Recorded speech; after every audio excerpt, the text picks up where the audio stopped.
ঘন্টা জীবনে বাড়িতে দেবে। প্রথমে নমস্কার সবাইকে। আজকে আমরা এসেছিলাম, তবে আজকে আপনারা জানেন আমি কল্যাণদা এবং আমার সঙ্গে আছে রাজকুমার। আর রাজকুমারই প্রথম ব্যাঙ্গালোর থেকে আসার পরে আমাদের সঙ্গে এলো, কল্যাণদা সঙ্গে আছে। তবে আজকে আমাদের উদ্যোগে নয়, আজকে এই পরিমলদাকে আমরা যে পরিমলদা শারীরিকভাবে বিশেষ চাহিদা সম্পূর্ণ, আপনারা দেখেই বুঝতে পেরেছেন।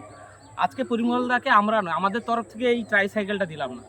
আজকে সত্যি কথা বলতে গেলে যে মানুষ দুজন বাবা মায়ের তরফ থেকে ছেলের স্মৃতির উদ্দেশ্যে আজকে দুজন বাবা মা তাদের ছেলের স্মৃতির উদ্দেশ্যে এই ট্রাইসাইকেলটা দিয়েছেন।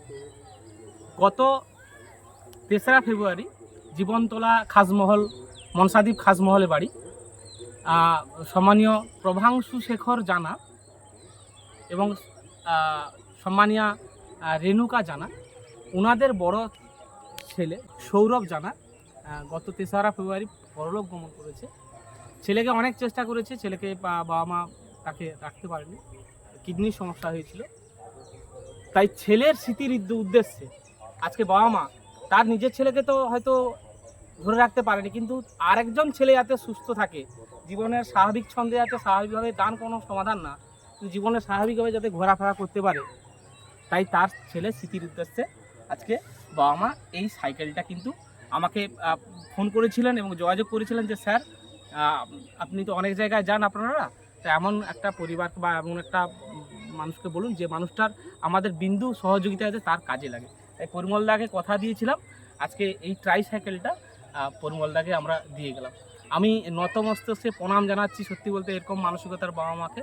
আর আপনারা যারা দেখছেন আপনাদের সবাইকেও ধন্যবাদ ও কৃতজ্ঞতা জানাচ্ছি। আপনারা প্রায় প্রত্যেকটা ক্ষেত্রে বার্তাগুলো শেয়ার করেন, বিভিন্নভাবে পাশে থাকেন বলে দিনের শেষে আমরা মোটামুটিভাবে এই ধরনের কাজ করে এগিয়ে যেতে পারি। সবাই ভালো থাকুন আর সুস্থ থাকুন।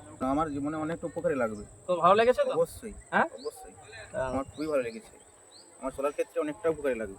তুমি কতদিন পরে, কত বছর পরে প্রায় গাড়িটা পেলে? হ্যাঁ, অনেক 7-8 বছর।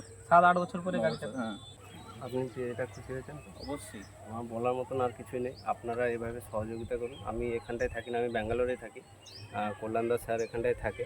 তো আপনারা এইভাবে সহযোগিতা করলে, এইভাবে পাশে থাকলে আমরা আরও চলার পথটা আমাদের আরও ভালো হয়। এরা আজকের বিভিন্নভাবে উদ্যোগ নিয়ে এই যে প্রতিবন্ধী দাদা ভাইদের পাশে দাঁড়িয়েছে, এতে আমিও খুব খুশি। আমরা চেষ্টা করব আরও কিছু প্রতিবন্ধী ভাই বা দাদা তারা যদি আরও এইভাবে সহযোগিতা পায়, তারাও ভবিষ্যতে কিছু করবে।